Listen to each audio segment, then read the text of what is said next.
नमस्कार, स्वागत है आप सबका एक बार फिर से एग्जाम हंट के इस यूट्यूब चैनल पे। तो आप मेरे साथ पढ़ रहे हैं एंशिएंट हिस्ट्री और एंशिएंट हिस्ट्री में अभी हम वैदिक पीरियड पढ़ रहे हैं और वैदिक पीरियड में हमारा जो है ऋग्वैदिक पीरियड हो गया था। आज हम लेटर वैदिक पीरियड पढ़ने वाले हैं। तो अगर आप किसी भी कॉम्पिटिटिव एग्जाम की तैयारी कर रहे हैं और उसमें हिस्ट्री के प्रश्न आ रहे हैं तो आप मेरे क्लासेस को देख सकते हैं। इससे जो है आपका कॉन्सेप्ट भी क्लियर होगा और चूंकि हम लोग हर क्लास के बाद एक एमसीक्यू का सेशन लाते हैं तो इससे आपका जो है और भी कॉन्सेप्ट क्लियर होगा और बेसिक क्लियर होगा और आपसे एग्जाम में क्वेश्चन बनेंगे। तो चलिए स्टार्ट करते हैं लेटर वैदिक पीरियड। तो आज हम पढ़ने वाले हैं उत्तर वैदिक काल यानी कि लेटर वैदिक पीरियड और इसका टाइम पीरियड है 1000 टू 500 BC। ठीक है, उत्तर वैदिक काल तो आज हम पढ़ने वाले हैं, लेकिन इसके पहले हमने क्या पढ़ा था उसकी बात एक बार कर लेते हैं। तो इसके पहले हमने पढ़ा था पूर्व वैदिक काल। क्या पढ़ा था हमने? पूर्व वैदिक काल यानी कि अर्ली वैदिक पीरियड। तो अर्ली वैदिक पीरियड हम पढ़ चुके हैं और आज हम पढ़ने वाले हैं लेटर वैदिक पीरियड। तो एक बार बैकग्राउंड में जाके हम देख लेते हैं कि अर्ली वैदिक पीरियड में क्या क्या चीजें थी ताकि आपको लेटर वैदिक पीरियड और भी सही से समझ में आए। और अगर आपने पिछले लेक्चर को नहीं देखा है तो आप जाके अर्ली वैदिक पीरियड वाला लेक्चर देख सकते हैं, वो प्लेलिस्ट में है। तो हमने पढ़ा था अर्ली वैदिक पीरियड का टाइम पीरियड, सबसे पहले देख लें। तो इसका टाइम पीरियड था 1500 टू 1000 बिफोर कॉमन ईरा। ठीक है, ये था इसका टाइम पीरियड। वैदिक काल को दो पार्ट में बांटा गया है, पहला है अर्ली वैदिक पीरियड और दूसरा है लेटर वैदिक पीरियड जो कि आज हम पढ़ने वाले हैं। और इसका टाइम पीरियड है 1000 टू 500 BC यानी कि बिफोर कॉमन ईरा। तो पूर्व वैदिक काल में हमने क्या क्या चीजें पढ़ी थी? सबसे पहले हमने पढ़ा था कि इसका टाइम पीरियड कैसे डिसाइड हुआ, किसने बताया कि इसका टाइम पीरियड ये है। तो मैक्स मूलर जो कि एक जर्मन स्कॉलर थे और ये इंडियन हिस्ट्री को स्टडी करते थे और इन्होंने बताया कि इसका टाइम पीरियड वैदिक काल का टाइम पीरियड जो है वो 1500 टू 500 बिफोर कॉमन ईरा है। अब प्रश्न ये उठता है कि हमने पढ़ा था इंडस वैली सिविलाइजेशन में। सबसे पहले हम बात करते हैं कि हमने स्टोन एज में पढ़ा कि यहाँ पे मानव जो थे वो बस हंटिंग और गैदरिंग करते थे। मानव क्या करते थे? केवल हंटिंग और गैदरिंग करते थे, उनके पास कोई प्रॉपर घर नहीं होता था। मानव ने डेवलपमेंट करना शुरू नहीं किया था उस समय, क्योंकि आइस एज था। आइस एज तुरंत खत्म हुआ था, तो मेसोलिथिक पीरियड तक आते आते थोड़े थोड़े प्लांट्स उगने लगे थे और मानव ने इसका यूज करना शुरू कर दिया था। और नियोलिथिक पीरियड तक आते आते मानव ने एग्रीकल्चर स्टार्ट किया था। ये सब हम पढ़ चुके हैं। अगर आपने लेक्चर को नहीं देखा है तो आप जाके प्लेलिस्ट में देख सकते हैं। तो ये तो बात हो गई स्टोन एज की। देन हमने पढ़ा इंडस वैली सिविलाइजेशन, जिसमें हमने देखा कि यहाँ आते आते मनुष्य ने और भी डेवलप किया। मानव का जीवन जो भी लाइफ स्टाइल है हमारा वो और भी डेवलप किया। कहाँ पे? इंडस वैली सिविलाइजेशन में। और हमने ये देखा था कि ये एक अर्बन सिविलाइजेशन था। ये क्या था? एक अर्बन सिविलाइजेशन था, यानी कि यहाँ पे एक शहरी व्यवस्था विद्यमान थी। जो भी चीजें आज हमारे पास उपलब्ध है वो सारी चीजें हमने देखी थी कि वो इंडस वैली सिविलाइजेशन में हमें देखने को मिलता है। तो हमने क्या देखा आखिर? मैं आपको ये सब क्यों बता रही हूँ? आप सोच रहे होंगे कि आप तो आज लेटर वैदिक पीरियड पढ़ने वाले हैं, तो मैं आपको स्टोन एज पे क्यों लेके जा रही हूँ, क्यों मैं आपको इंडस वैली सिविलाइजेशन बता रही हूँ। तो आपको मैं एक बैकग्राउंड देना चाहती हूँ कि आखिर ये जो हम देख रहे हैं इंडस सिविलाइजेशन तक आते आते मानव ने ट्रेड किया। आपने देखा था कि मानव ने इंटरनल और एक्सटर्नल दोनों ट्रेड किया, क्योंकि वो बाहर के देशों से भी ट्रेड किया करते थे। तो इससे क्या पता चलता है कि धीरे धीरे मानव ने जो है डेवलपमेंट करना शुरू किया। यहाँ पे मानव हंटिंग गैदरिंग करता था, फिर वो प्लांट्स का यूज करने लगा। चूंकि क्लाइमेट चेंज हुआ, क्लाइमेट वार्म हुआ, तो यहाँ पे प्लांट्स दिखने लगे, फिर एनिमल्स दिखने लगे, तो मानव ने प्लांट्स और एनिमल्स का यूज करना शुरू किया। अगेन नियोलिथिक पीरियड तक आते आते मानव ने एग्रीकल्चर स्टार्ट किया प्रॉपर तरीके से। और इंडस वैली सिविलाइजेशन में हमने देखा था कि मानव के पास एक प्रॉपर हाउस हुआ करता था। वो जो है ट्रेड करना शुरू कर दिया था मानव ने। उनका काफी वेल ऑर्गेनाइज्ड एक सोसाइटी हुआ करती थी। तो इस तरह से हमें क्या पता चल रहा है कि मानव ने धीरे धीरे क्या किया, डेवलप किया। स्टोन एज से आकर के अगर इंडस सिविलाइजेशन तक हम देखते हैं तो मानव ने धीरे धीरे क्या किया, डेवलप किया। बट वैदिक पीरियड को जब हम पढ़ते हैं तो यहाँ पे हमें फिर से देखने को मिलता है कि ये ग्रामीण व्यवस्था है। इंडस सिविलाइजेशन में हमने देखा था कि ये अर्बन व्यवस्था है, यानी कि ये एक शहरी व्यवस्था थी। लेकिन वैदिक पीरियड तक आते आते हम देखते हैं कि ये एक ग्रामीण व्यवस्था बन गई। और यहाँ पे अगेन पशुपालन, यहाँ पे पशुपालन जो है, एनिमल हस्बेंड्री को यहाँ पे जो है फर्स्ट प्राइमरी ऑक्यूपेशन इन लोगों का एनिमल हस्बेंड्री हुआ करता था। तो यहाँ तक तो एग्रीकल्चर थी, इंडस सिविलाइजेशन में एग्रीकल्चर थी, ट्रेड था। लेकिन यहाँ आते आते वैदिक पीरियड तक आते आते ये सोसाइटी जो है जिसको कि और भी डेवलप करना चाहिए, इसमें रुकावट कैसे आई। और अचानक से मनुष्य जो कि शहरी व्यवस्था था, यहाँ पे 2500 ईस्वी पूर्व हमने देखा था इंडस सिविलाइजेशन में, वो 1500 ईस्वी पूर्व में आके ग्रामीण व्यवस्था में कैसे बदली। तो इस तरह से इसमें बहुत सारे डिबेट है और इसके टाइम पीरियड को लेके भी बहुत सारे डिबेट है। कुछ हिस्टोरियन का मानना है कि इसका टाइम पीरियड जो है वो इंडस सिविलाइजेशन से पहले का है और कुछ का मानना है कि ये बाद का है। तो चूंकि उस समय जो है जो भी यूरोपियन हिस्टोरियन थे वो उनका ये कहना था कि चूंकि भारत में जो अंग्रेज आए हैं उन्होंने हमें सिविलाइज किया, तो इसलिए वो जो भी स्टेटमेंट देते थे वो इसलिए देते थे ताकि वो इस चीज को और भी मजबूत तरह से कह पाए कि अंग्रेजों ने हमें सिविलाइज किया। तो मैक्स मुलर ने हमें यही स्टेटमेंट दिया कि ये जो वैदिक पीरियड है इसमें जो आर्य थे वो यूरेशिया से आए थे। ये मैक्स मुलर का कहना था कि जो आर्य थे जिन्होंने वैदिक पीरियड का निर्माण किया वो कहाँ से आए थे, यूरेशिया से आए थे, यानी कि यूरोप वाले पार्ट से आए थे। बट बाद में जो हिस्टोरियन हुए हैं उन्होंने इनकी थ्योरी को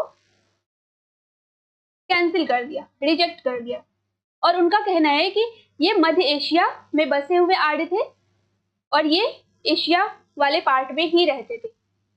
तो इस तरह से हमने देखा कि इसमें बहुत सारे डिबेट है, हमें उस डिबेट पे नहीं पढ़ना है। मैंने एक बैकग्राउंड के लिए आपको ये चीजें बताई। तो हमने अर्ली वैदिक पीरियड में क्या क्या चीजें देखी। तो अर्ली वैदिक पीरियड जो था वो एक ग्रामीण व्यवस्था थी। यहाँ पे हमने देखी थी कि ये ग्रामीण व्यवस्था थी। सोसाइटी कैसा था उसकी बात कर लें। एक ओवरव्यू मैं आपको बता रही हूँ अर्ली वैदिक पीरियड का। तो अगर आपने अर्ली वैदिक पीरियड का लेक्चर नहीं देखा है तो आप जाके देख सकते हैं प्लेलिस्ट में। और अर्ली वैदिक पीरियड को देखने के बाद ही आपको लेटर वैदिक पीरियड अच्छे से समझ में आएगा, क्योंकि इसको दो पार्ट में क्यों बांटा गया। अगर ये क्वेश्चन आया कि वैदिक पीरियड को दो पार्ट में क्यों बांटा गया, जिसमें कि अर्ली वैदिक पीरियड और लेटर वैदिक पीरियड, तो क्योंकि हमें अर्ली वैदिक पीरियड और लेटर वैदिक पीरियड की सोसाइटी में बहुत सारे चेंजेस नजर में आए हैं और बहुत सारे चेंजेस देखे गए हैं जो कि अर्ली वैदिक पीरियड में नहीं थे और लेटर वैदिक पीरियड में आते आते कुछ चीजें हैं जिसमें चेंजेस आए, इसलिए हमने इसको दो पार्ट में बांट दिया। तो हम बात कर रहे हैं अर्ली वैदिक पीरियड की। अर्ली वैदिक पीरियड की बात कर रहे हैं हम। तो यहाँ पे सोसाइटी एक ग्रामीण सोसाइटी थी और पेट्रियार्कियल सोसाइटी थी। कौन सी सोसाइटी थी, पेट्रियार्कल, यानी कि पुरुष प्रधान सोसाइटी थी। उसमें पुरुषों को जो है प्रधानता दी गई थी, यानी कि अगर एक परिवार है तो उसमें पुरुष जो है वो परिवार का हेड होगा। फैमिली का हेड कौन होगा, पुरुष होगा। इस तरह से हमने देखा था कि एक सोसाइटी थी। देन सबसे एक जो ट्राइब, आज भी आप देखते होंगे कि ट्राइब का मुखिया कौन होता है, एक राजा होता है। ट्राइबल कम्युनिटी में आज भी देखने को मिलता है कि पूरे कम्युनिटी का एक कोई मुखिया होता है। तो उस तरह से अर्ली वैदिक पीरियड में भी राजन सारे कबीले का, पूरे कबीले का, यानी कि कबीले का क्या होता था, मुखिया होता था, राजन। लेकिन हमने देखा था कि अर्ली वैदिक पीरियड में राजा के पास सारे अधिकार नहीं थे। राजा जो है बस नाम का राजा था। ये आप कह सकते हैं कि राजा केवल नाम का राजा था और राजा के पास सारे अधिकार नहीं थे। और राजा क्या करता था, अगर इसको कोई रूल पास करना है, राजा ने कोई नियम बनाया और उसको पास करना है, तो ये क्या करता था, असेंबली करता था। हमने देखा था कि राजा असेंबली करता था और ट्राइबल के जो लोग थे, ट्राइबल कम्युनिटी के जो लोग थे, उनसे राय विचार करता था, डिस्कशन करता था, देन वो कोई रूल पास करता था। ये हमने देखा था। तो असेंबली हुआ करती थी जिसमें कि सभा और समिति, सभा और समिति को देखा था हमने। सभा में जो है एलिट क्लास के लोग पार्टिसिपेट करते थे और समिति में सारे लोग पार्टिसिपेट करते थे, ठीक है। सोसाइटी के सारे मेंबर पार्टिसिपेट करते थे समिति में, और इसमें महिलाएं भी भाग लेती थी। तो ये पॉइंट है, नोट कर लीजिएगा कि समिति जो कि असेंबली हुआ करती थी, इसमें महिलाएं भी भाग लेती थी। इस तरह से दो टाइप का समिति करता था राजा, और डिस्कशन करने के बाद ही वो कोई रूल पास करता था। तो ये तो राजा की बात हो गई। और अलग अलग देवता को पूजा गया था, जैसे कि हमने देखा था इंद्र को वर्षा का देवता कहा गया, अग्नि को आग का देवता कहा गया, और इस तरह से अलग अलग देवता को पूजा गया। और हमने देखा था कि इन्होंने क्या किया, अर्ली वैदिक पीरियड के लोगों ने जिस चीज के बारे में इनको ज्ञान नहीं था, जिसके बारे में इनको नॉलेज नहीं था कि बारिश क्यों हो रही है, इनको नॉलेज नहीं था, तो इन्होंने उसको देवता मान लिया और उसकी पूजा करने लगे। और हमने ये भी देखा था अर्ली वैदिक पीरियड के बारे में हमें सोर्सेस कहाँ से मिले हैं, तो हमें इसके बारे में ऋग्वेद बताता है। ऋग्वेद में जो मंत्र हैं, जो भी ऋग्वेद में मंत्र है, उससे हमें अर्ली वैदिक पीरियड की जानकारी मिलती है। तो क्योंकि ऋग्वेद सबसे पुराना है, हमारे पास 4 वेद है, ऋग्वेद, सामवेद, अथर्ववेद एंड यजुर्वेद। तो अथर्ववेद एंड यजुर्वेद, तो इसमें से ऋग्वेद जो है वो हमें अर्ली वैदिक पीरियड के बारे में बताता है। ऋग्वेद हमें अर्ली वैदिक पीरियड के बारे में बताता है, और बाकी के ये तीनों वेद हमें लेटर वैदिक पीरियड के बारे में बताते हैं। तो ऋग्वेद में जो मंत्र थे वो ओरली बोला जाता था, पहले गॉड की वर्शिप के लिए यूज किया जाता था प्रे करते समय, और इसको किसी ने कंपाइल करके ऋग्वेद का नाम दे दिया, और इसमें जो है बहुत सारे मंत्र हैं। तो ये जो था, ये कोई भी लिखा हुआ एविडेंस इसका नहीं मिला है, इसको कंपाइल किया गया है, कंपाइलेशन से इसको बनाया गया है, क्योंकि ये जो ओरली है जनरेशन टू जनरेशन वेरी करता था। और जैसे हमारे ग्रैंडफादर ने हमारे फादर को बताया, फिर हमारे फादर ने हमें बताया कि ऐसा कोई मंत्र होता है जो कि भगवान की पूजा के लिए हमें जो है यूज करना है। तो इस तरह से जो है सोसाइटी में इस तरह के मंत्र जनरेशन टू जनरेशन बढ़ते चले गए, और इसको किसी ने कंपाइल करके वेद का नाम दे दिया। तो इस तरह से जो है हमें वेद से वैदिक पीरियड के बारे में जानकारी मिलती है, और ऋग्वेद से हमें अर्ली वैदिक पीरियड की जानकारी मिलती है। तो हमने देखा था कि इस तरह की जो है सोसाइटी उस समय थी अर्ली वैदिक पीरियड में। देवताओं की पूजा होती थी, राजा असेंबली करता था, क्योंकि राजा के पास सारे अधिकार विद्यमान नहीं थे। और हमने देखा था कि आर्य जो थे, आर्य एंड दास, 2 तरह की जातियां थी मेन रूप से। तो आर्य खुद को सुपीरियर मानते थे, आर्य खुद को सुपीरियर मानते थे, और आर्य का शब्द का मतलब भी सुपीरियर होता है, यानी कि श्रेष्ठ। एक बार क्वेश्चन में आया है, सीधा ऐसे क्वेश्चन पूछा गया है कि आर्य का मतलब क्या होता है, तो आर्य का मतलब होता है श्रेष्ठ, यानी कि सुपीरियर। और ये जो आर्य थे, जो खुद को सुपीरियर मानते थे, ये एक कम्युनिटी को इंफीरियर मानते थे, और इसको इन्होंने दास का नाम दे दिया। तो इस तरह से 2 तरह की जातियां उस समय विद्यमान थी। हमने देखा था कि कैसे 10 राज युद्ध हुआ था अर्ली वैदिक पीरियड में। तो 10 राज युद्ध देखा था हमने, जो कि battle of 10 Kings, battle of 10 Kings, इसमें हमने देखा था कि कैसे भरत वंश के राजा सुदास और 10 राजाओं के बीच युद्ध हुआ था। तो ये सारी चीजें हम ऋग्वैदिक पीरियड में देख चुके हैं। और आज हम बात करने वाले हैं अर्ली वैदिक पीरियड के बारे में। हमने देखा था कि ऋग्वैदिक पीरियड में जो है प्राइमरी ऑक्यूपेशन पशुपालन था। प्राइमरी ऑक्यूपेशन क्या था? पशुपालन था। और एग्रीकल्चर जो था, एग्रीकल्चर सेकेंडरी ऑक्यूपेशन था। तो इस तरह से हमने जो ये वाली चीजें हम जो अभी पढ़ रहे हैं वो आपको एक बैकग्राउंड बता रही हूँ मैं, ताकि आपको पता चले और आप इसको रिलेट करके पढ़ पाए। अगर आप लेटर वैदिक पीरियड को पढ़ रहे हैं तो आपको अर्ली वैदिक पीरियड को भी पढ़ना पड़ेगा, तभी आपको समझ में आएगा कि क्या चेंजेस आए। तो हमने अर्ली वैदिक पीरियड में जो लाइफस्टाइल था मानव का वो देखा कि किस तरह से महिलाओं की स्थिति जो है वो गुड कंडीशन में थी। महिलाएं जो है असेंबली में भाग लिया करती थी, और कुछ महिलाओं के नाम मिले हैं हमें जो कि विदुषी कहा जाता था उनको। तो हमें ये भी पता चलता है कि महिलाएं जो है वो पढ़ती भी थी, उनको पढ़ने के भी अधिकार थे, यानी कि एजुकेशन भी उनको मिलता था। तो ये तो हो गया अर्ली वैदिक पीरियड की बात हो गई है। देन आज हम पढ़ने वाले हैं लेटर वैदिक पीरियड। तो चलिए स्टार्ट करते हैं लेटर वैदिक पीरियड। तो इसका टाइम पीरियड है 1000 to 500 before common era. Yajurveda, Samaveda और अथर्ववेद के साथ ब्राह्मण, आरण्यक तथा उपनिषद के विकास काल, यानी कि अभी हमने देखा कि हमारे पास 4 वेद हैं, जिसमें कि ऋग्वेद, सामवेद, यजुर्वेद एंड अथर्ववेद। तो हमें लेटर वैदिक पीरियड के बारे में जानकारी कहाँ से मिली? तो लेटर वैदिक पीरियड के बारे में जानकारी हमें इन तीनों वेद से मिली है, सामवेद, यजुर्वेद एंड अथर्ववेद से। और उपनिषद और ब्राह्मण, आरण्यक आदि की का विकास इस समय हुआ था। कब? लेटर वैदिक पीरियड में ये लिखी गई थी। ठीक है, इतनी बातें आपको समझ में आ गई। सभ्यता का केंद्र पंजाब से बढ़कर कुरुक्षेत्र, दिल्ली और गंगा यमुना दोआब का उत्तरी भाग हो गया।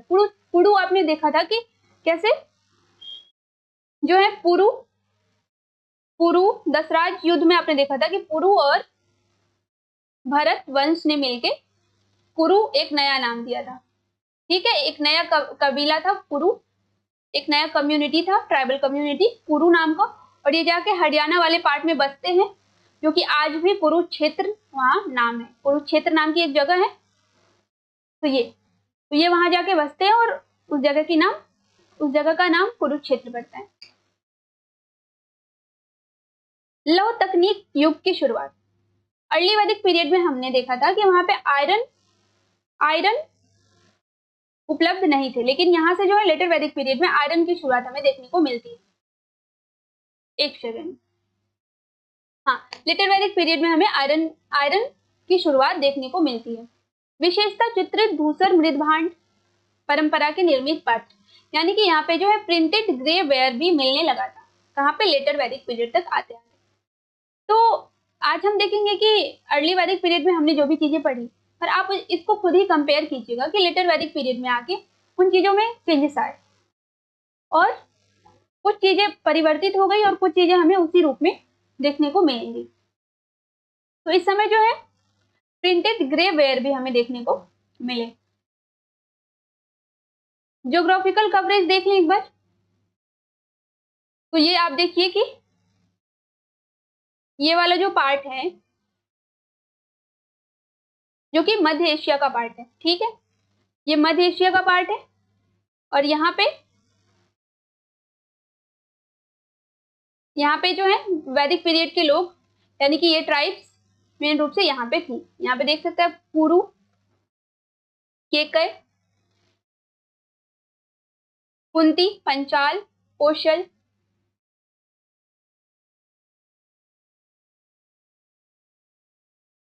तो इस तरह से जो है ये मध्य एशिया के पार्ट में ये ट्राइबल कम्युनिटी विद्यमान थी, जो कि आपने अर्ली वैदिक पीरियड वाले लेक्चर में भी देखा होगा। शतपथ ब्राह्मण के विदेह माधव की कथा। अब शतपथ ब्राह्मण में एक कथा है, विदेह माधव की कथा। उसमें उत्तर वैदिक काल में आर्यों के सदानीरा के पूर्व की ओर प्रसार का वर्णन है। यानी कि ये जो शतपथ ब्राह्मण नाम की कथा है, शतपथ ब्राह्मण, इससे हमें पता चलता है कि लेटर वैदिक पीरियड में जो आर्य मध्य एशिया में बस रहे थे वो ईस्ट की तरफ मूव करते हैं। ठीक है, 500 बीसी के आसपास आर्य लोग कौशल विद्या और अंगराज्य से परिचित थे। तो अभी आपने देखा कि आर्य जो है कौशल विद्या और अंगराज्य तक पहुंच गए थे और उनको पता था और वो इससे परिचित थे। कब? 500 बीसी, यानी कि लास्ट लेटर वैदिक पीरियड का लास्ट टाइम जो है चल रहा था इस समय। और लेटर वैदिक पीरियड के अंत में, यानी कि 500 बीसी के आसपास, आर्य लोग जो हैं वो कौशल विद्या और अंगराज्य से परिचित थे। यहाँ पे आप देख सकते हैं ये इंडिया वाले पार्ट में आर्य कहाँ से आए थे? मध्य एशिया से आए थे और ये इंडिया वाले पार्ट में जो है इनको ये कहाँ पे बढ़ना शुरू किए, तो ईस्ट की तरफ ये मूव करना शुरू किए और इनको केकई, कुरु और पंचाल जैसे राज्यों की जो है जानकारी इनको मिली। ये मध्य एशिया से आए थे और ये ईस्ट की तरफ मूव करना शुरू किए। कब? लेटर वैदिक पीरियड में। शतपथ ब्राह्मण में उत्तर वैदिक कालीन नर्मदा और सदानीरा नदियों का उल्लेख मिलता है। तो शतपथ ब्राह्मण में लेटर वैदिक पीरियड से रिलेटेड रेवा और सदानीरा नदियों का उल्लेख मिलता है, जिसको कि आज नर्मदा और सदानीरा को गंडक बोला गया। तो इस तरह से जो है लेटर वैदिक पीरियड तक आते आते ये लोग ईस्ट की तरफ मूव करना शुरू किए। अब इनका सोशल स्टेटस क्या था लेटर वैदिक पीरियड में? तो लेटर वैदिक पीरियड में इन्होंने खेती करना शुरू किया। इन्होंने खेती करना शुरू किया। हमने देखा था अर्ली वैदिक पीरियड में एग्रीकल्चर जो था वो सेकेंडरी ऑक्यूपेशन था, बट हम देखेंगे कि लेटर वैदिक पीरियड में जो एग्रीकल्चर है वो इनका एग्रीकल्चर में ये और भी डेवलप करेंगे एग्रीकल्चर के क्षेत्र में। तो इनका सोशल स्टेटस देख लें। वर्णाश्रम व्यवस्था। तो वर्णाश्रम व्यवस्था क्या था, एक बार इसकी बात कर लेते हैं। तो अर्ली वैदिक पीरियड में हमने देखा था कि 4 प्रकार के वर्ण थे, 4 प्रकार के वर्ण थे और इसकी जानकारी हमें कहां से मिलती है? तो ऋग्वेद के पुरुष सूक्त, एक सेकेंड, पुरुष सूक्त यानी कि ऋग्वेद का एक मंत्र है और ये कौन से मंडल में है, कौन से वॉल्यूम में है? 10वें मंडल में। तो ऋग्वेद के 10वें मंडल के पुरुष सूक्त से हमें वर्ण व्यवस्था के बारे में पता चलता है। कहां से पता चलता है हमें? ऋग्वेद के 10वें मंडल के पुरुष सूक्त से। तो अर्ली वैदिक पीरियड में हमारे पास 4 वर्ण थे, 4 वर्ण थे हमने देखा था, जिसमें कि ब्राह्मण, क्षत्रिय, वैश्य और शूद्र थे। तो अभी हम बात कर रहे हैं लेटर वैदिक पीरियड की, ठीक है। तो इस पुरुष सूक्त में जो है एक कहानी, इसमें क्या कहानी है हम देख लेते हैं एक बार। तो पुरुष का मतलब हो गया एक पुरुष, तो एक ब्राह्मण, ठीक है, एक ब्राह्मण या एक पुरुष की कथा है इसमें।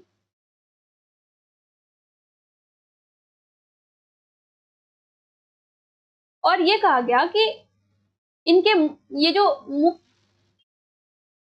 माउथ वाला पार्ट है, यानी कि जो फेस चेहरा वाला पार्ट है, यहां से किसकी उत्पत्ति होती है? ब्राह्मण की।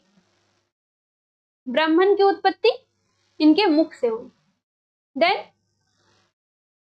हैंड से क्षत्रिय की उत्पत्ति हुई, क्योंकि ये जो ब्राह्मण थे वो प्रिस्ट होते थे, पुजारी होते थे और यज्ञ कार्य में राजा का सहयोग करते थे, यज्ञ करने में राजा का सहयोग करते थे। तो इसलिए इनके बारे में कहा गया कि ब्राह्मण की उत्पत्ति इसके मुख से होती है। देन हैंड वाले पार्ट से क्षत्रिय, क्षत्रिय की उत्पत्ति होती है, क्योंकि ये क्षत्रिय क्या करते थे? इनका काम होता था युद्ध करना और युद्ध में राजा का सहयोग करना। देन लोअर पार्ट वाले, बॉडी का जो लोअर पार्ट होता है, वहां से किसकी उत्पत्ति हुई? वैश्य की। ये ट्रेड करते थे, व्यापार करते थे और फार्मर्स हुआ करते थे। तो इसमें फार्मर्स और जो है व्यापारी सभी होते थे, वैश्य। देन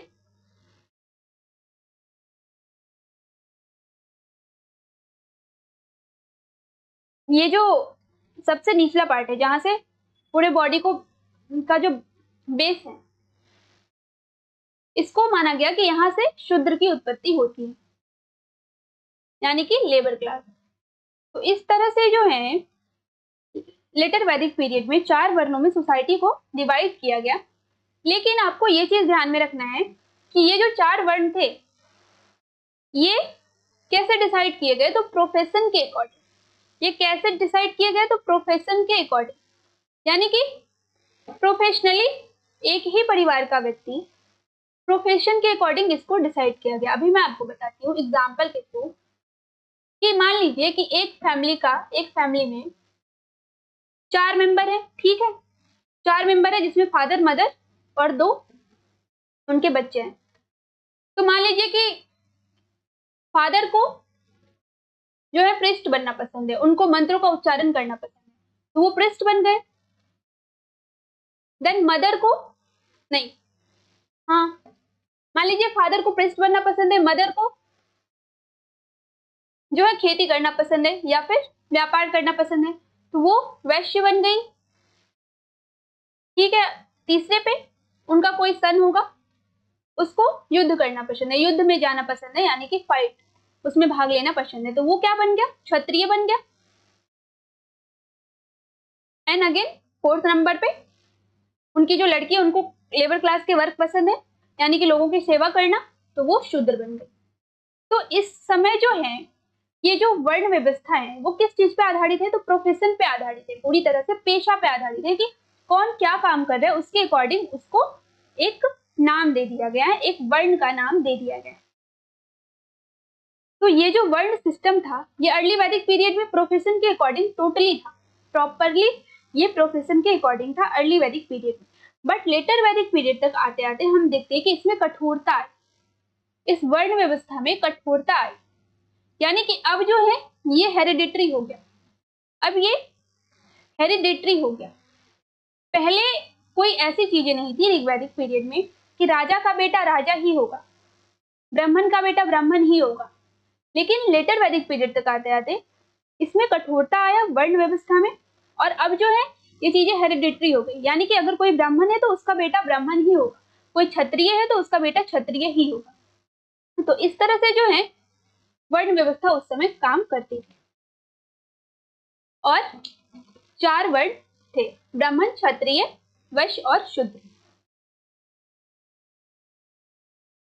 और इसी वर्ण व्यवस्था से जो है आश्रम सिस्टम भी आया, और संस्कार 16 संस्कार भी हमें देखने को मिलते हैं जो कि अलग अलग रिचुअल्स के अकॉर्डिंग बनाए गए थे, तो उसके बारे में भी हम पढ़ेंगे आगे।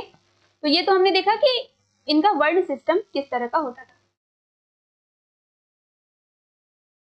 तो वर्ण व्यवस्था इनकी थी, और वर्ण व्यवस्था में आपने देखा कि कठोरता आई, यानी कि वो हेरिडिटरी हो गया, आधार कर्म पर आधारित ना होकर जाति आधारित हो गया, यानी कि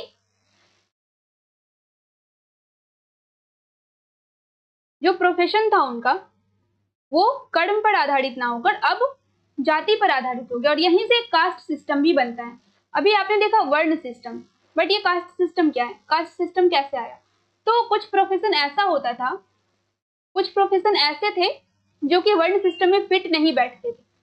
ठीक है, जैसे कि कुम्हार, तो ये वर्ण सिस्टम में फिट नहीं बैठ रहे, ये मिट्टी के बर्तन बना रहे हैं, तो इस तरह से जो है कास्ट बना दिया गया।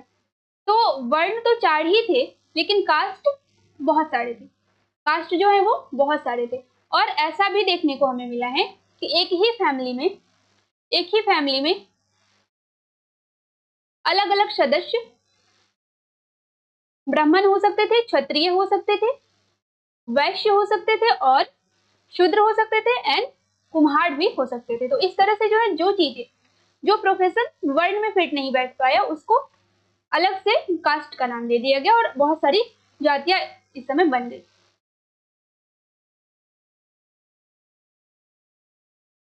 धार्मिक श्रेणियों का उदय, व्यवसाय, आनुवांशिक, emergence of religious classes based on occupation and geneticism. तो अभी हमने देखा कि किस तरह से हेरिडिटरी हो गया,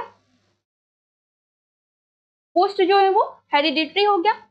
इस समय समाज में 4 वर्ण ब्राह्मण, क्षत्रिय, वैश्य और शूद्र थे। बिल्कुल, ब्राह्मण के लिए एही, आइए, क्षत्रिय के लिए आ गही, आओ, वैश्य के लिए आद्रव, जल्दी आओ, और शूद्र के लिए आधा, दौड़ कर आओ शब्द प्रयुक्त होते थे। इससे हमें क्या पता चलता है, लेटर वैदिक पीरियड में जो वर्ण व्यवस्था में कठोरता आई उसके बारे में पता चलता है कि चूंकि आप ब्राह्मण को रिस्पेक्ट दे रहे हैं, रिस्पेक्टफुली बुला रहे हैं, फिर क्षत्रिय को भी आप आओ ऐसे कह के बुला रहे हैं, आगही वर्ड का यूज किया गया, यानी कि आओ। वैश्य के लिए आप कह रहे हैं कि जल्दी आओ, और शूद्र के लिए दौड़ कर आओ। तो इस तरह से जो है वर्ण सिस्टम में कठोरता आई। ब्राह्मण, क्षत्रिय और वैश्य इन तीनों को द्विज कहा गया, तो द्विज कहा गया ब्राह्मण, क्षत्रिय और वैश्य को। ये उपनयन संस्कार के अधिकारी थे। उपनयन संस्कार क्या होता है, तो जब ये लोग गुरुकुल में पढ़ने जाते थे, जब इनका गुरुकुल में प्रवेश होता था, वो जो एक रिचुअल्स था उसको ये मनाते थे, और उसको इन्होंने उपनयन का नाम दे दिया था। और उपनयन के अधिकारी कौन कौन सी जातियां थी, कौन कौन से वर्ण के लोग थे, तो ब्राह्मण, क्षत्रिय और वैश्य। ब्राह्मण, क्षत्रिय और वैश्य को उपनयन संस्कार की जो है वो इनको ब्राह्मण, क्षत्रिय और वैश्य उपनयन संस्कार के अधिकारी थे और शूद्र उपनयन संस्कार के अधिकारी नहीं थे। तो उपनयन संस्कार क्या था? गुरुकुल में प्रवेश का जो एक रिचुअल्स मनाया जाता था, जब बच्चे गुरुकुल में जाते थे पढ़ने के लिए तो उपनयन संस्कार होता था। शूद्र उपनयन संस्कार का अधिकारी नहीं था। शूद्रों को अपात्र या आधारहीन मानने की प्रक्रिया शुरू हुई। तो लेटर वैदिक पीरियड तक आते आते हम देखते हैं कि वर्ण सिस्टम में किस तरह से कठोरता है, जो कि पहले अर्ली वैदिक पीरियड में हमें देखने को नहीं मिलता है। अर्ली वैदिक पीरियड में पूरी तरह से प्रोफेशन के आधार पर वर्ण सिस्टम बनाया गया था, लेकिन लेटर वैदिक पीरियड तक आते आते इसमें जो है, क्योंकि अब जो ये वर्ग है इसमें ब्राह्मणों का शासन होने लगा था। एक पृष्ठ जो है वो राजा को रूल्स रेगुलेशंस बताने लगे थे और उनके बारे में उनको जो है उनके मन में बहुत सारे क्वेश्चंस उठने लगे और उन्होंने खुद को यानी कि अपने समाज को, ब्राह्मण समाज को सुपीरियर बताने की कोशिश की और इसलिए यहाँ पे जो हम देखेंगे कठोरता आई वर्ड सिस्टम में। यज्ञ का महत्व अत्यधिक बढ़ गया। तो लेटर वैदिक पीरियड तक आते आते यज्ञ का महत्व जो है वो बढ़ गया। हमने अर्ली वैदिक पीरियड में भी देखा था कि जब राजा किसी देवता की पूजा कर रहे हैं, वर्शिप कर रहे हैं, तो क्या कर रहे हैं? यज्ञ करते हैं और उसमें पुरोहित राजा की मदद कर रहा है। पुरोहित जो है वो मंत्र पढ़ रहे हैं और लेटर वैदिक पीरियड तक आते आते इसका महत्व और भी बढ़ गया। ब्राह्मणों की शक्ति में अपार वृद्धि हुई। अभी मैंने आपको बताया कि वर्ण सिस्टम में आखिर कठोरता आई क्यों? कोई ना कोई वर्ण जो है वो अपने आप को सुपीरियर बता रही होगी, तो इस तरह से जो है ब्राह्मणों की शक्ति में इस समय वृद्धि हुई। ऐतरेय ब्राह्मण में चारों वर्णों के कर्तव्यों का वर्णन मिला है। तो ऐतरेय ब्राह्मण में चारों वर्णों के कर्तव्यों का वर्णन मिला है, यानी कि ये बताया गया कि चारों वर्ण के जो काम है वो फिक्स कर दिए गए। अब जो है लेटर वैदिक पीरियड तक आते आते एक फिक्स कर दिया गया था कि राजा का बेटा राजा ही होगा, ब्राह्मण का बेटा ब्राह्मण ही होगा, क्षत्रिय का बेटा क्षत्रिय ही होगा। इस तरह से जो है काम फिक्स कर दिया गया था, जो कि अर्ली वैदिक पीरियड में हमने नहीं देखा था। ब्राह्मण और क्षत्रिय दोनों वैश्यों से वसूले गए राजस्व पर जीते थे। तो आप देखिए कि ब्राह्मण और क्षत्रिय अपने आप को सुपीरियर मान रहे थे, तभी तो ये इनसे जो है रेवेन्यू लेकर के उस पे इनका जीवन यापन होता था। सबसे निचला वर्ण शूद्र था, कार्य अन्य तीनों वर्णों की सेवा करना। तो शूद्र जो है लेबर क्लास के लोग को माना गया और इनका एक काम फिक्स कर दिया गया था और इनका क्या कार्य था? सबकी सेवा करना। स्त्रियों की दशा में गिरावट आई। अर्ली वैदिक पीरियड में स्त्रियों की दशा अच्छी थी अगर हम कंपेयर करके देखें तो, लेकिन यहाँ पे जो है स्त्रियों की दशा में गिरावट आई। क्योंकि एक चीज और हम देख लेते हैं कि राजा जिसको राजन कहा गया अर्ली वैदिक पीरियड में, ये केवल नाम का राजा हुआ करता था, ठीक है। लेकिन अब जो है राजा के पास सारे अधिकार सेंट्रलाइज कर दिए गए। एक सेंटर में अब कौन आ गया? राजा आ गया और असेंबली खत्म कर दी गई। तो जो राजा पहले असेंबली करता था, सभा समिति, और देन वो कबीले के लोगों से बातचीत करके फिर डिस्कशन करके देन कोई चीज डिसाइड करता था, कोई रूल पास करता था, वही राजा अब जो है इसने असेंबली को खत्म कर दिया। लेटर वैदिक पीरियड में आके असेंबली खत्म हो गई और राजा के पास सारे अधिकार सीमित कर दिए गए। तो महिलाओं की स्थिति में भी यहाँ पे गिरावट देखने को मिलती है। जो महिलाएं समिति में भी भाग लेती थी, यानी कि राजा के असेंबली में भी भाग लेने का उनको अधिकार था, अब जो है उनकी स्थिति में गिरावट आई। स्त्रियों के लिए उपनयन संस्कार प्रतिबंधित कर दिए गए। अर्ली वैदिक पीरियड में स्त्रियों को भी उपनयन संस्कार की अधिकारी स्त्रियां भी थी, लेकिन अब जो है लेटर वैदिक पीरियड में इसको प्रतिबंधित कर दिया गया। ऐतरेय ब्राह्मण में पुत्री को कृपण कहा गया है। तो ऐतरेय ब्राह्मण नाम का एक ग्रंथ है, उसमें पुत्री को कृपण कहा गया है। तो देखिए कि महिलाओं की स्थिति में किस तरह से गिरावट है।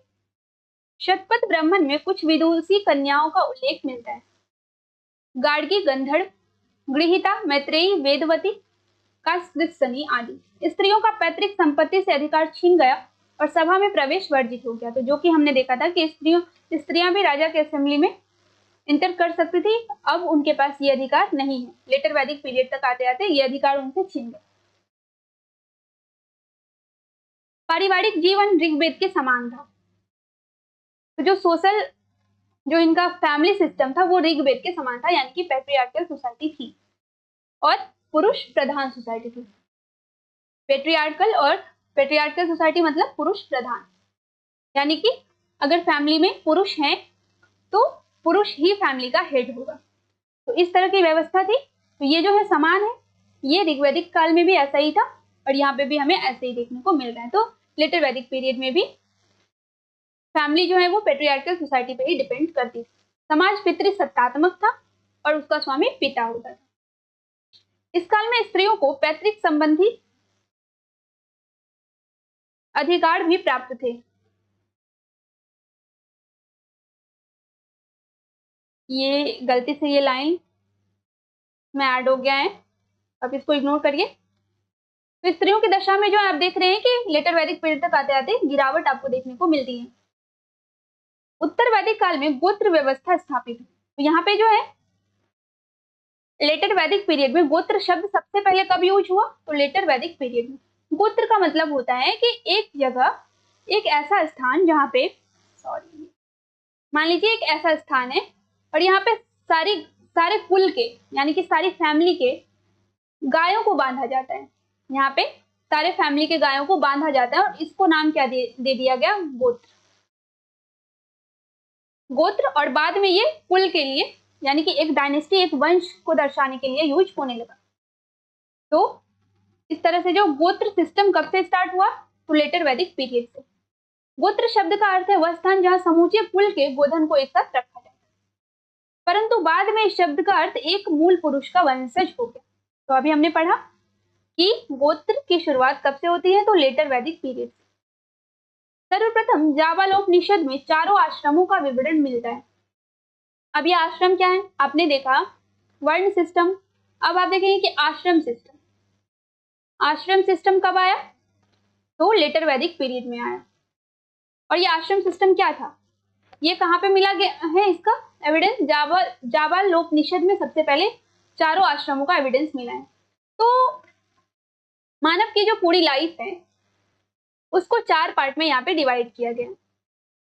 पूरी लाइफ को 4 पार्ट में डिवाइड किया गया, जिसमें कि पहला है ब्रह्मचर्य। ब्रह्मचर्य यानी कि 1 to 25 ईयर्स, यानी कि इसमें हम नॉलेज प्राप्त करते हैं। तो ये हमारा हो गया ब्रह्मचर्य। गुरुकुल में रहते थे और नॉलेज वहां से मिलता था, इनको नॉलेज प्राप्त करते थे। तो ये जो 1 to 25 ईयर्स है इसको ब्रह्मचर्य का नाम दिया गया। दूसरा है गृहस्थ। गृहस्थ का क्या मतलब? यानी कि शादी के बाद, मैरिज के बाद का जो समय है 25 to 50, ये हो गया इनका गृहस्थ। देन थर्ड वानप्रस्थ। वानप्रस्थ एंड फोर्थ संन्यास। तो वानप्रस्थ का मीन्स क्या हो गया? रिटायरमेंट, यानी कि अगर ये कोई काम कर रहे हैं तो अब इनका उम्र नहीं है वो काम करने वाला और इन्होंने उससे जो है अपने आप को अलग कर दिया, तो ये वानप्रस्थ। इसका मतलब कोई ये नहीं है कि आपको वन में प्रस्थान करना है या फिर आपको कहीं जंगल में जाना है, ऐसा बिल्कुल नहीं। तो आप देख रहे हैं कि और संन्यास, तो ये हो गया आपका वानप्रस्थ 50 to 75 एंड संन्यास 75 to 100। और संन्यास क्या हो गया? लास्ट में, जो हमारा लास्ट का समय होता है। तो हो गया ब्रह्मचर्य, गृहस्थ, वानप्रस्थ और संन्यास। तो 4 भागों में मानव के जीवन को 4 भागों में इस समय बांटा गया था और इसको बोलते हैं आश्रम सिस्टम। और ये सबसे पहले लेटर वैदिक पीरियड में देखने को मिला था। इस काल में आर्यों को चावल, नमक, मछली, हाथी तथा बाघ आदि का ज्ञान हो गया था। तो इस काल तक आते आते जो है मानव को कौन कौन से जानवर का ज्ञान हो गया था? तो चावल, नमक, मछली, हाथी तथा बाघ का भी ज्ञान हो गया था लेटर वैदिक पीरियड तक आते हैं।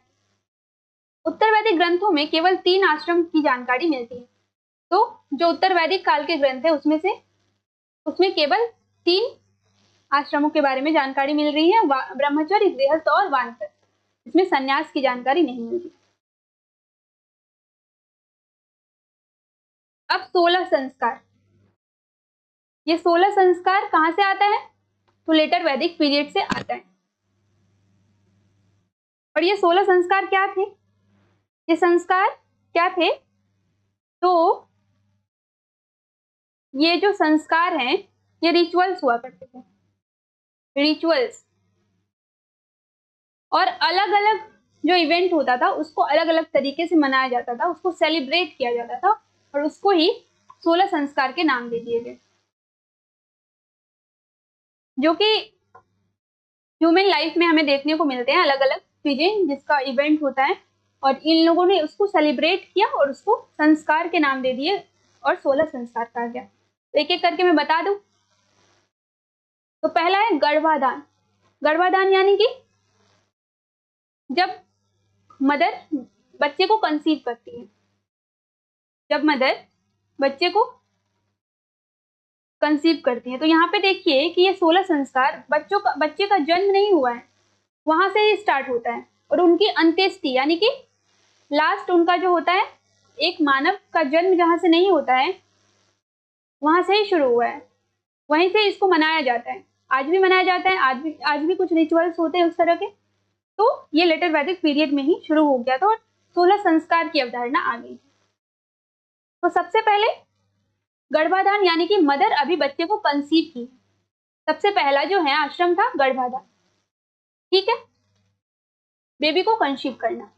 देन पुंसवन, पुंसवन यानी कि 3 मंथ्स। पुंसवन क्या था? 3 मंथ्स ऑफ प्रेगनेंसी। तो जब प्रेगनेंसी का 3 मंथ हो जाता था तो पुंसवन नाम की जो है रिचुअल्स मनाए जाते थे। Then Simantonnayana, Simantonnayana 6 months of pregnancy. तो कंसीव जब बच्चे को कर रही है माताएं तो उसको गर्भाधान नाम से मनाया गया। Then 3 months of pregnancy Pumsavana, Simantonnayana 6 months of pregnancy. Then Jatakarma, then Jatakarma यानी कि अब क्या होता है, बच्चे का जन्म होता है। ठीक है, गर्भाधान 3 मंथ सॉरी गर्भाधान यानी कि कंसीव की। Then Pumsavana 3 months of pregnancy, Simantonnayana 6 months of pregnancy and Jatakarma यानी कि बच्चे का जन्म हुआ। ठीक है, देन नामकरण। तो जब जन्म हुआ तो अब नाम रखा जाएगा। तो नाम रखने की जो प्रथा थी उसको नामकरण का नाम दे दिया गया और इस तरह से इसको सेलिब्रेट किया जाता है, जो कि आज भी होता है, बहुत सारी सोसाइटी में देखने को मिलती है। निष्क्रमण, निष्क्रमण का मतलब क्या? यानी कि अब ये बच्चा जन्म लिया, इसका नाम जो है नामकरण हो गया, अब इसको जब पहली बार कहीं बाहर लेके जाया जाए तो निष्क्रमण का क्या मतलब हो गया? पहली बार, पहली बार बाहर ले जाया गया। ठीक है, पहली बार जब बच्चे को घर से बाहर निकाला गया तो उसको क्या बोलेंगे हम? निष्क्रमण। मैं इसको और भी डिटेल में बता दूं। तो पहला था हमारा गर्भाधान, आप इसको नोट कर लीजिएगा, यहां से क्वेश्चन बनते हैं। कंसीव करना, जब मदर कंसीव करती है बेबी को। देन सेकेंड था हमारा पुंसवन, पुंसवन यानी कि 3 months of pregnancy, 3 months of pregnancy. Then third था हमारा सीमांतोनयन, सीमांतोनयन यानी कि 6 months of pregnancy. Then four है हमारा जातकर, जातकर यानी कि जन्म, बच्चे का जन्म हुआ यहाँ पे। ठीक है, बर्थ से रिलेटेड जो रिचुअल्स होता है। देन फिफ्थ पे हमारा था नामकरण, जब बच्चे का जन्म हुआ तो अब नाम रखा जाएगा, तो ये नाम रखने की जो रिचुअल्स थी उसको नामकरण का नाम दिया गया। देन 6 नामकरण के बाद आपका आता है निष्क्रमण, निष्क्रमण। तो इस तरह से जो है उन्होंने एक मानव की लाइफ को अलग अलग संस्कारों में डिवाइड कर दिया था, यानी कि जो अलग अलग इवेंट्स होते हैं उसको उन्होंने संस्कार का नाम दे दिया। और कुल 16 संस्कार थे इनके, कुल 16 संस्कार थे, जिसमें कि अब है निष्क्रमण, यानी कि पहली बार बेबी को बाहर निकालना, पहली बार घर से बाहर निकालना। तो इसको वो मनाते थे किस नाम से? निष्क्रमण। देन 7 अन्नप्राशन। तो अभी तक जो बेबी लिक्विड ले रहा था, अब उसने पहली बार अन्न ग्रहण किया। जब पहली बार बेबी ने अन्न ग्रहण किया तो उसको क्या कहा गया? अन्नप्राशन। देन ये 7th हो गया आपका। 8 कौन सा है? चूड़ाकड़। 8 है चूड़ाकड़, यानी कि पहली बार बच्चे का चूड़ाकड़। 8 आपका है पहली बार नेल्स और हेयर को काटने की जो रिचुअल्स मनाई जाती थी उसको चूड़ाकड़ कहते हैं। देन 9th नंबर पे है आपका कर्ण भेद।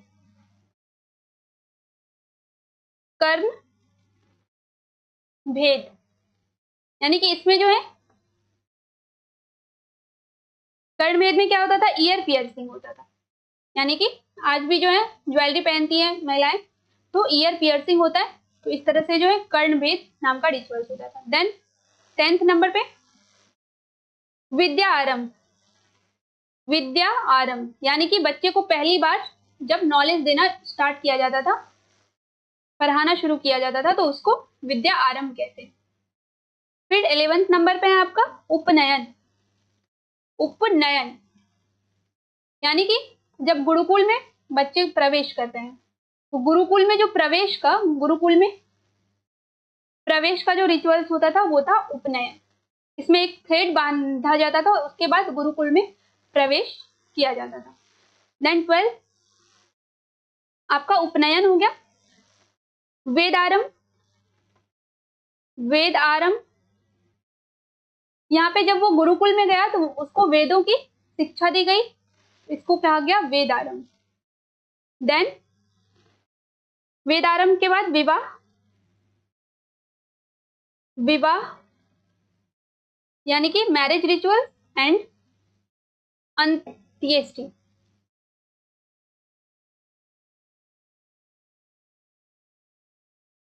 हाँ, विद्यारंभ हो गया उपनयन, वेदारंभ जहाँ पे वेद का नॉलेज मिला, केशांत या गोदान यानी कि वही बालों को कटवाना, हेयर को जो है काटने की पहली बार जो रिचुअल्स मनाए जाते थे। देन स्नान या स्नातक, ये जब वो शिक्षा प्राप्त करके आते थे गुरुकुल से तो वो एक स्नान करते थे, और आज भी बैचलर्स को जो स्नातक का नाम दिया गया है। तो वो जब शिक्षा प्राप्त करके गुरुकुल से घर आ रहे हैं तो वो एक स्नान कर रहे हैं, और उस रिचुअल्स को स्नातक या समावर्तन का नाम दिया गया है। देन विवाह, मैरिज और अंत्येष्टि, यानी कि लास्ट में जो डेथ के बाद जो संस्कार होती है उसको अंत्येष्टि का नाम दिया गया। इस तरह से जो है 16 संस्कार हमें देखने को मिलते हैं लेटर वैदिक पीरियड। यहाँ पे आप देख सकते हैं अलग अलग पिक्चर्स के थ्रू दिखाया गया है। जैसे यहाँ पे जो है मैरिज हो रहे हैं, देन कर्ण भेद हो रहे हैं, नामकरण के रिचुअल्स मनाए जा रहे हैं। तो इस तरह से जो है 16 संस्कार देखने को मिलते हैं। अब जो है इसी संस्कार में से जो विवाह वाला संस्कार था, वहां से हमें विवाह के 8 प्रकार देखने को मिले। तो विवाह के 8 प्रकार हमें कहां से देखने को मिले हैं? तो लेटर वैदिक पीरियड में विवाह के 8 प्रकार थे, 8 टाइप्स के मैरिज होते थे। मनुस्मृति में विवाह के 8 प्रकारों का उल्लेख किया गया है, जिसमें प्रथम 4 विवाह प्रशंसनीय है और शेष 4 निंदनीय माने जाते हैं। अब हम देखते हैं कि कौन कौन सी शादियां होती थी उस समय, इंटरेस्टिंग है। तो एक होता था ब्रह्म विवाह, जो कि नाम से ही लग रहा है कि ये कोई बढ़िया सा मैरिज होगा। तो ब्रह्म विवाह, कन्या के वयस्क होने पर उसके माता पिता द्वारा योग्य वर खोजकर उससे अपनी कन्या का विवाह करना, यानी कि आज जैसे अरेंज मैरिज होता है। तो इसको हम ऐसे समझ सकते हैं कि एक तरह से अरेंज मैरिज, यानी कि फादर ने अपनी बेटी के लिए एक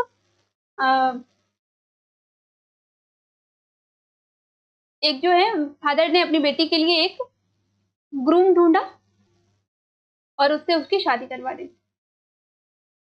देन दैव विवाह, यज्ञ करने वाले पुरोहित के साथ कन्या का विवाह। तो दैव विवाह क्या होता था? तो प्रिस्ट के साथ, जब प्रिस्ट होता था, इसमें दूल्हा क्या होता था? प्रिस्ट होता था, यानी कि इसमें ग्रूम क्या होता था? प्रिस्ट होता था।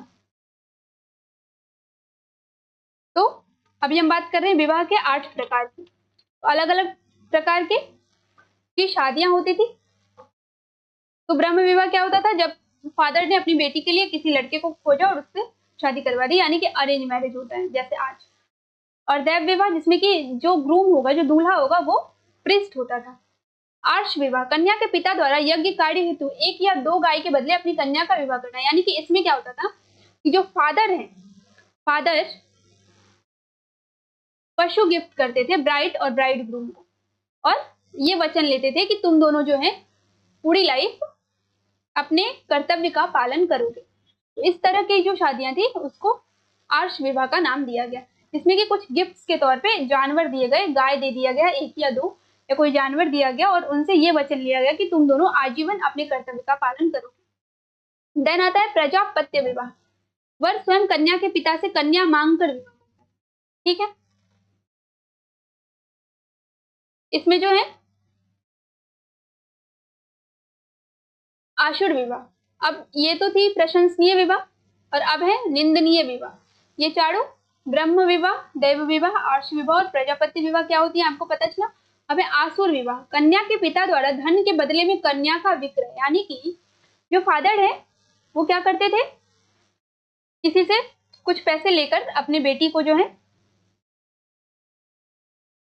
अपनी बेटी की शादी कर देते थे। तो इसको बोला जाता था आसुर विवाह। गंधर्व विवाह, ये होता था लव मैरिज, जैसे आज होता है कि ब्राइड ग्रूम की मर्जी से जो शादियां होती थी उसको गंधर्व विवाह का नाम दे दिया गया। पैशाच विवाह, सोई हुई या विक्षिप्त कन्या के साथ सहवास कर विवाह करना, यानी कि एक तरह से जो है किडनैप करके या फिर चीट करके शादी करना, किसी को जो है भ्रम में डालकर उससे शादी करना, तो ये पैशाच विवाह था। देन राक्षस विवाह, बलपूर्वक कन्या का अपहरण, यानी कि किडनैप करके उसके साथ विवाह करना। तो इस तरह से जो है हमने देखा कि 8 प्रकार की मैरिज हमें देखने को मिलती है लेटर वैदिक पीरियड। अब हम देखते हैं पॉलिटिकल स्टेटस। इस काल में पहली बार क्षेत्रीय राज्यों का उदय हुआ और कबीले पर शासन करने वाला राजा अब उस प्रदेश पर शासन करने लगा। तो आपने देखा था कि वैदिक पीरियड में जो राजा होता था, अर्ली वैदिक पीरियड में, इसके पास सारे अधिकार नहीं थे और ये एक कबीले पर ही शासन करता था, यानी कि हर ट्राइबल कम्युनिटी का एक अपना अलग अलग राजा हुआ करता था। लेकिन अब इस राजा को, इसके पास जो है इसकी शक्ति में वृद्धि हुई लेटर वैदिक पीरियड में, और ये अब एक प्रदेश का राजा हो गया। राष्ट्र शब्द जो प्रदेश का सूचक है पहली बार इस काल में प्रकट हुआ। ये जो the theory of the Kings divine origin is first found in the Aitareya ब्राह्मण। तो राष्ट्र शब्द जो है सबसे पहले कहां देखने को मिला है? लेटर वैदिक पीरियड में। राजा को दैवीय उत्पत्ति का सिद्धांत सर्वप्रथम ऐतरेय ब्राह्मण में मिलता है। तो ऐतरेय ब्राह्मण नाम का एक ग्रंथ है, वहां पे क्या मिलता है? दैवीय उत्पत्ति का सिद्धांत, यानी कि राजा जो है, राजा के पास जो है कोई अलग प्रकार की शक्ति है जो कि उसको गॉड ने दिया है, जो कि और किसी के पास नहीं है। तो इस तरह का सिद्धांत हमें देखने को मिलता है ऐतरेय ब्राह्मण में। उत्तर वैदिक काल में राजतंत्रात्मक शासन व्यवस्था और सशक्त हुई। ठीक है, इसमें कठोरता आई और राजा के पास सारे अधिकार सेंट्रलाइज कर दिए गए। इस काल में राजा का पद वंशानुगत हो गया, यानी कि हेरिडिटरी सिस्टम हो गया। इस काल में राज्य का आकार बढ़ने से राजा का महत्व बढ़ा और उसके अधिकारों का विस्तार हुआ। राजा को सम्राट, एकराट और अधिराज आदि नामों से जाना जाने लगा, यानी कि अब जो है राजा की शक्ति में वृद्धि हुई और उसको सम्राट, एकराट और अधिराज की उपाधि से सम्मानित किया जाने लगा। इस काल में सभा, समिति आदि प्रतिनिधि संस्थाओं का प्रभाव क्षीण हुआ। हमने देखा था कि अर्ली वैदिक पीरियड में सभा समिति नाम की 2 असेंबली होती थी, जो कि राजा को जो है राजा उसके साथ डिस्कस करता था कि उसको कोई रूल बनाना है, कोई चीजें करनी है, कुछ भी करना है, सोसाइटी में कोई चेंजेस लाने हैं, तो वो इस तरह से जो है असेंबली बुला करके लोगों का जो है विचार लेता था और उसके बाद कोई डिसीजन तक पहुंचता था। लेकिन यहाँ तक जब हम लेटर वैदिक पीरियड में देखते हैं तो सभा और समिति की अधिकारों में जो है इसको प्रतिबंधित कर दिया गया और पूरी तरह से खत्म कर दिया गया। विदत का नामो निशान नहीं रहा। विदत भी एक असेंबली हुआ करती थी प्राचीन, जबकि सभा और समिति अपनी जगह बनी रही, परंतु उनका स्वरूप बदल गया। सभा नामक संस्था में स्त्रियों का प्रवेश वर्जित हो गया। तो इस तरह से जो हम देखते हैं कि सभा और समिति जो है उनका पूरी तरह से चेंजेस आ गए उनमें, और राजा जो है उसके पास बहुत सारी शक्तियों का सेंट्रलाइजेशन हो गया। इस काल में पांचाल सर्वाधिक विकसित राज्य था। तो इस समय जो है राज्य बनने लगे और पांचाल इस समय सबसे ज्यादा डेवलप स्टेट हुआ करता था। राजा का राज्याभिषेक राजसूय यज्ञ के द्वारा संपन्न होता था। तो राजसूय यज्ञ कब होता था? राज्याभिषेक के अवसर पर, जिसका विस्तृत वर्णन शतपथ ब्राह्मण में मिलता है। तो इसके बारे में हमें कहां से पता चलता है? शतपथ ब्राह्मण से। यजुर्वेद में राज्य के उच्च पदाधिकारियों को रत्नी कहा गया है, यानी कि जो हाई ऑफिसर होते थे, जो कि ऑफिसर रैंक के होते थे, उनको क्या कहा गया है? रत्नी। और ये यजुर्वेद में कहा गया है। रत्नियों की सूची में राजा के संबंधी, मंत्री, विभागाध्यक्ष और दरबारी गण आते थे। शतपथ ब्राह्मण में 12 प्रकार के रत्नियों का विवरण मिलता है। शतपथ ब्राह्मण में 12 प्रकार के ऑफिसर के बारे में बताया गया है। अथर्ववेद में सभा और समिति को प्रजापति की 2 पुत्रियां या दुहिता कहा गया है। तो अथर्ववेद में सभा समिति को प्रजापति की 2 पुत्रियां कहा गया है। तैत्रीय ब्राह्मण में रत्नियों के बारे में यहाँ तक कहा गया है कि रत्नी ही राजा को राज्य प्रदान करने वाले होते हैं। तो तैत्रीय ब्राह्मण एक ग्रंथ है, उसमें यह कहा गया रत्नी क्या था? ऑफिसर्स था। और ये कहा गया कि यही जो है वो राजा को अधिकार देते हैं राज्य पर शासन करने के। तो इस तरह से हम देख रहे हैं लेटर वैदिक पीरियड और इसका सोशल लाइफ कैसा था, लाइफ स्टाइल कैसा था। अब हम देखते हैं कि जो ऑफिसर्स थे उनमें से कौन कौन से हुआ करते थे। तो सबसे पहले सेनानी, यानी कि सेनापति, जो युद्ध में राजा की सहायता करता था, सेनापति। सूत, यानी कि राजा का सारथी, जो राजा के साथ रहता था। ग्रामणी, यानी कि गांव का मुखिया। भागदूक, यानी कि कर संग्रह करता, रेवेन्यू कलेक्ट करता था। संग्रहिता, कोषाध्यक्ष, रेवेन्यू कलेक्ट करने के बाद जो उसका मालिक होता था वो संग्रहिता कहलाता था। अक्षवाप, यानी कि पासे के खेल में राजा का सहयोगी और आय व्यय का गणनाध्यक्ष। तो ये क्या करता था? कैलकुलेशन करता था और पासे के खेल में राजा का सहयोगी था अक्षवाप। इससे क्वेश्चन में पूछा गया है। छता, प्रतिहारी या द्वारी, यानी कि जो गार्ड्स होते हैं, गोवी कर्तन, जंगल विभाग का प्रधान या ग्वादक्ष। तो ये होता था फॉरेस्ट विभाग का। पालागल, विदूषक। महिषी, मुख्य रानी या पटरानी। पुरोहित, धार्मिक काम करने वाला। तो हमने देखा था कि कैसे प्रीस्ट होता था जो कि यज्ञों में राजा की सहायता करता था। युवराज, यानी कि राजा का बेटा, यानी कि राजा का उत्तराधिकारी। राजा न्याय का सर्वोच्च अधिकारी था। ब्राह्मण को मृत्युदंड नहीं दिया जाता था। बलि ऋग्वैदिक काल में राजा को दिया जाने वाला स्वेच्छाकारी कर था, जो उत्तर वैदिक काल तक आते आते एक नियमित कर हो गया। इसकी मात्रा 1/16वां भाग होती थी।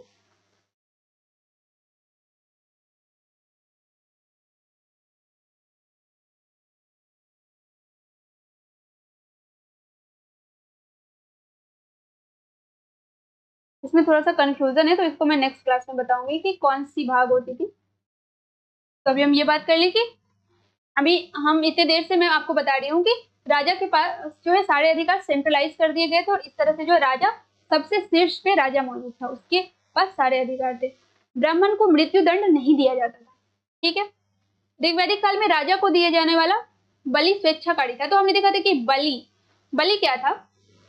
ऋग्वैदिक काल में हमने देखा था कि बलि जो था वो एक गिफ्ट होता था जो राजा को दिया जाता था, और वो अपने मन से दिया जाता था, कोई फोर्सफुली नहीं लिया जाता था। लेकिन अब जो है लेटर वैदिक पीरियड तक आते आते इसको नियमित कर दिया गया, रेगुलर कर दिया गया, यानी कि अब अगर आपकी मर्जी नहीं भी होगी तब भी आपको राजा को गिफ्ट देने होंगे।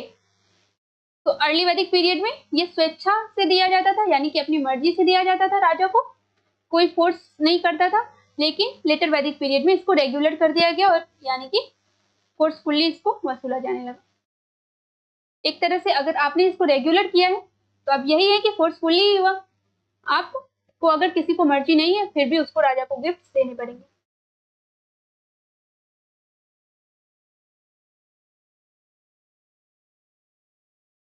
तो इस तरह से हम देख रहे हैं लेटर वैदिक पीरियड के बारे में। तो यहाँ पे जो है ईस्ट में राजा को सम्राट की उपाधि दी गई,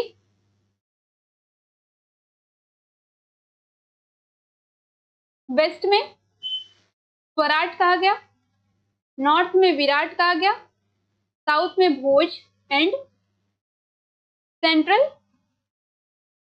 सेंट्रल रीजन जो है वहां पे राजा का नाम दिया गया।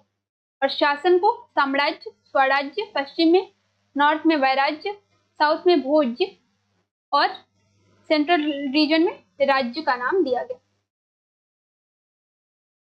देन वेदांग, वेदांग देखने को मिलते हैं हमें, जिसमें कि 6 प्रकार के वेदांग है: छंद, कल्प, ज्योतिष, निरुक्त, शिक्षा और व्याकरण। छंद यानी कि वेद के पैर, वेद को जो है 5-6 भागों में बांटा गया है, जिसमें कि छंद वेद के अंग के रूप में इसको जाना गया है। तो छंद जो होता है वो वेद के जो है निचले पार्ट, कल्प वेद के हाथ, ज्योतिष वेद की आंखें, निरुक्त वेद के कान, शिक्षा वेद की नासिका और व्याकरण वेद के मुख, यानी कि वेद के मुख से जो चीजें निकलती है। इस तरह से जो वेद को 6 भागों में, 6 अंगों में बांटा गया है। अब iron technology, again important. Rigveda में अयश शब्द के प्रयोग का आशय लौह धातु से माना गया है। ठीक है, जो अयश शब्द का प्रयोग हुआ है उसको आयरन से माना गया है। तकनीकी दृष्टि से भारत में लोहे के प्रयोग का काल 1000 ईस्वी पूर्व माना जाता है। तो हमने देखा लेटर वैदिक पीरियड, और लेटर वैदिक के पीरियड के बाद क्या आता है, आयरन टेक्नोलॉजी का एक युग आता है, उसकी बात अभी हम करने वाले हैं। तो ऋग्वेद में जो अयश शब्द का प्रयोग होता है उससे यह अनुमान लगाया गया है कि इसका प्रयोग शायद लोहे के लिए किया गया होगा। तकनीकी दृष्टि से भारत में लोहे के प्रयोग का काल 1000 ईस्वी पूर्व माना गया है। लौह युग के प्रमुख स्थल अतरंजी खेरा। तो कौन कौन से प्रमुख स्थान है? अतरंजी खेरा, मोह, अहिच्छत्र, बटेश्वर, अल्लापुर इत्यादि। दक्षिण भारत में लोहे का प्रयोग 1100 बीसी के आसपास आरंभ हुआ। ठीक है, दक्षिण भारत में लौह युग का प्राचीनतम चरण पिकली हल्लूर की खुदाई और संभवतः ब्रह्मगिरी के शव दफनाने और गड्ढों के आधार पर निश्चित किया गया है। तो आयरन टेक्नोलॉजी का जो हमें एविडेंस मिलता है वो वैदिक पीरियड के बाद यानी कि 1000 ईस्वी पूर्व से मिलता है। अर्ली वैदिक पीरियड का जो है टाइम पीरियड वैदिक पीरियड का 1500 टू 500 बीसी है, और आयरन एज कहाँ से स्टार्ट होता है? 1000 बीसी से। ठीक है, और इसकी जो मुख्य स्थान है वो क्या क्या है? अतरंजी खेरा, मोह, अहिच्छत्र, बटेश्वर और अल्लापुर। और साउथ वाले पार्ट में भी इसके एविडेंस देखने को मिले। इस तरह से जो ये हमारा आयरन एज था। तो आज हमने वैदिक पीरियड के बारे में पढ़ा, और वैदिक पीरियड में हमने आज लेटर वैदिक पीरियड के बारे में देखा। और हमने क्या क्या देखा, क्या क्या चेंजेस थे, तो एक बार मैं ओवरव्यू इसका बता दूं। तो जो राजा था, राजा की शक्ति में वृद्धि होती है, राजा की शक्ति में लेटर वैदिक पीरियड तक आते आते वृद्धि होती है। देन सभा समिति का अधिकार जो है वो खत्म कर दिया गया।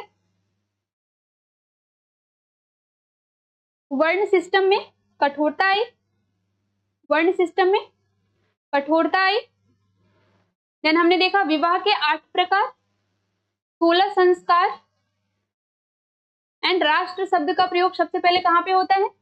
लेटर वैदिक पीरियड में। गोत्र शब्द का प्रयोग सबसे पहले कहां हुआ है? गोत्र की अवधारणा लेटर वैदिक पीरियड से आई है